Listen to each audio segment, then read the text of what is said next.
साथियों नमस्कार, मैं राम प्रताप सिंह कुशवाहा। हमारे चैनल ज्ञान एंड नॉलेज के इस शाखा मंथन में आप सबका अभिनंदन है, स्वागत है, वेलकम है। आज पूरी विश्व और दुनिया में एक ही विषय है, प्रभु श्री राम लला जी की स्थापना का दिवस 22 जनवरी 2024। तो आज ये 2024 का तीसरा दिन है और लखनऊ में बारिश का आनंद छा गया है।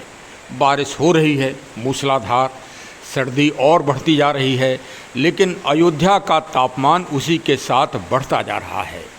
तो चलिए, ये अभी आपने हमारे वीडियो में बहुत तेज कड़क आवाज़ सुनी होगी। वास्तव में ये आनंद की आवाज़ है और ये प्रकृति की घोषणा है कि प्रभु का आगमन 22 तारीख जनवरी को हो रहा है और ये बिजली कड़क रही है। भगवान श्री कृष्ण जी के जन्म के समय भी इसी तरह का वातावरण आच्छादित था इस भूमंडल में। मतलब एक तरह से देखा जाए तो प्रकृति अपनी आतिशबाजी, प्रसन्नता और आनंद में चला रही है अभी से। और आपको ये भी जानकारी होगी कि पूरे राम मंदिर में जो शिलापट और पत्थर आए हैं वो राजस्थान गौरवशील जो खनिज है वहाँ पर, जो वहाँ से बंसीपुर गांव से आए हैं। बंसी किनका नाम है आप जानते ही हैं, भगवान प्रभु श्री योगेश्वर कृष्ण जी का नाम है बंसीधर, और वहीं से वो एक एक पत्थर आया है। बताइए, करोड़ों खाने होंगी, जाने कहाँ कहाँ पहले पर्सिया, ईरान और जाने कहाँ कहाँ से पत्थर, संगमरमर, इराक, इटली से आया करते थे।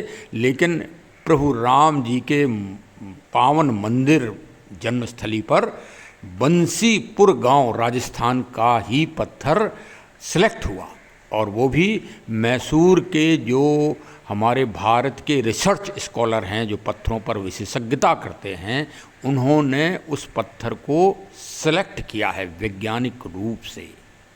थोड़ा सुधार कर लें, मकराना जो पत्थर है संगमरमर से, उससे कुछ मूर्तियां का निर्माण हो रहा है, लेकिन जो असली प्रभु श्री राम जी की मूर्ति बन रही है वो कर्नाटक के जो शिलाखंड है, उस शिलाखंड का नाम है श्री कृष्ण।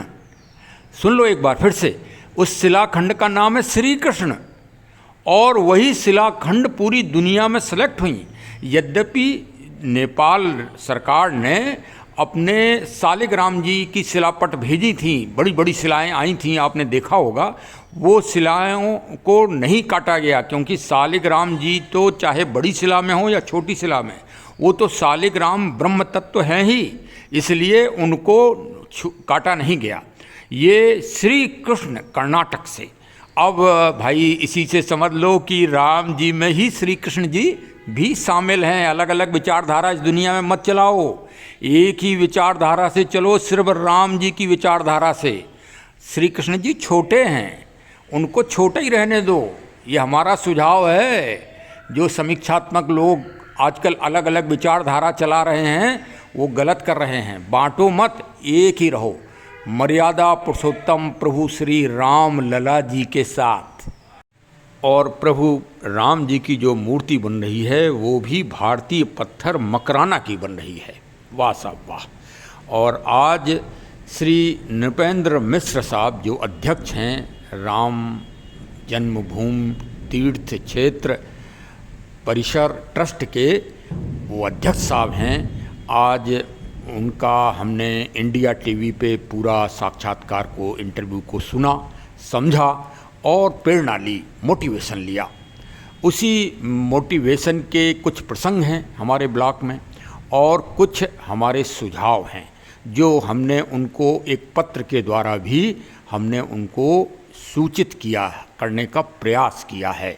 चलिए, इस वीडियो के माध्यम से मैं जन जन में अपनी आवाज़ पहुंचाने का प्रयास कर रहा हूं। ये आवाज़ माननीय श्री नृपेंद्र मिश्र साहब के पास पहुंचे और ये कार्य भी पूर्ण होना चाहिए इस शुभ घड़ी में, जो 84 सेकंड की शुभ घड़ी है।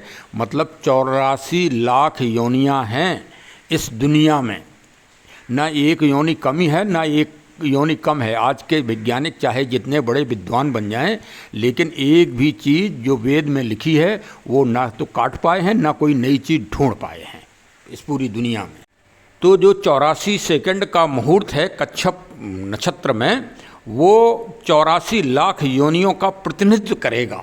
यही दिख रहा है कि प्रभु श्री राम जी ही ब्रह्म हैं, क्योंकि ब्रह्म के तत्व जब ब्रह्म को मिलने लगे तो समझ लो कि यही ब्रह्म हैं।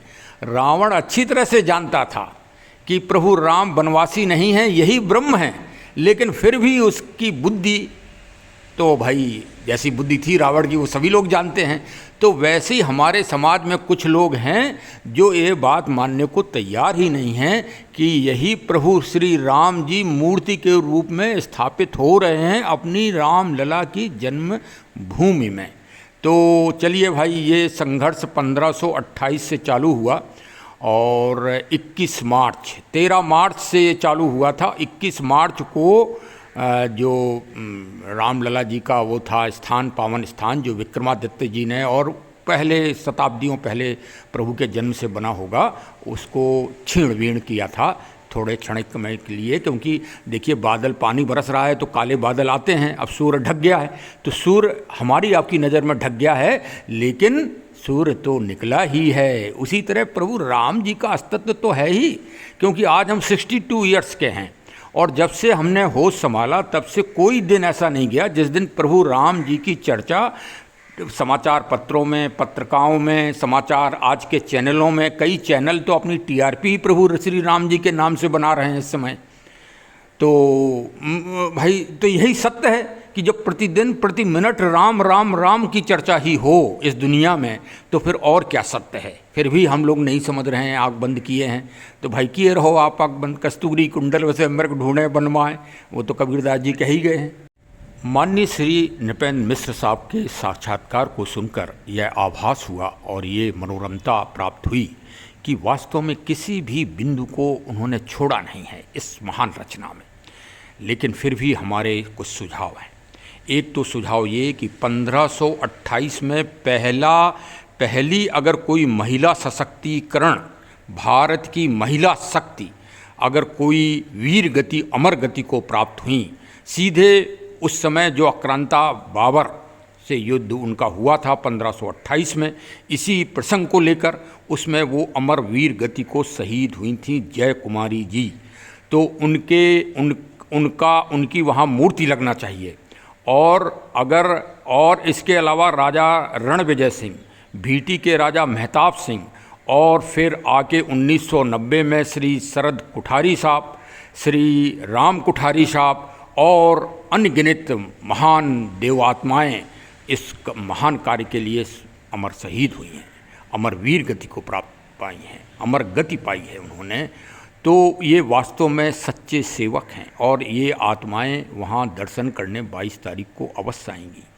श्री माननीय नृपेंद्र मिश्र साहब, आप जब इतनी रचना कर रहे हैं तो 5 दिव्य राजगद्दी बनवाइए, मतलब चेयर, और वो माननीय प्रधानमंत्री जी के अगल बगल डलवाइए VIP दीर्घा में, जिससे ये पावन दिव्य आत्माएं वहाँ पर आकर विराजमान हो सकें और नैना अभिराम दर्शन कर सकें सारे समारोह के।